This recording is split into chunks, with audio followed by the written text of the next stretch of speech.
కొన్నిసార్లు ప్రభువుని వెంబడిస్తున్నప్పుడు లేదా క్రీస్తు ప్రభులో మనం కొనసాగుతున్నప్పుడు చిన్న చిన్న సమస్యలు, ఉపద్రవాలు, కష్ట పరిస్థితులు మన జీవితంలోకి రావచ్చు.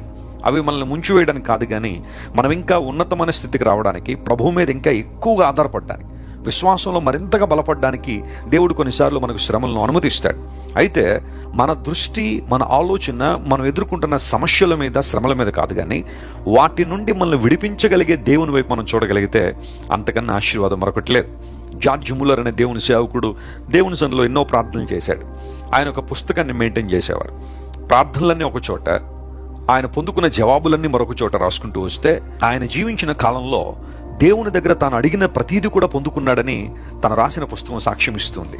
నీ దేవుడు ప్రార్థన ఆలకించువాడు. నీకు విడుదల ఇవ్వడానికి, నిన్ను విమోచించడానికి, కష్టాల ఊబుల్లోంచి నిన్ను బయటికి తీసుకురావడానికి దేవుడు ఎప్పుడు సామర్థ్యం కలిగినవాడే. నువ్వు సంసిద్ధంగా ఉండగలిగితే, సంపూర్ణంగా దేవుని సమర్పించుకోగలిగితే గొప్ప కార్యాలు చూస్తావు. నేను నమ్ముతున్నాను మరియు ప్రకటిస్తున్నాను, దేవుడు మీ అందరి జీవితాల్లో గొప్ప కార్యాలు జరిగించునుగాక.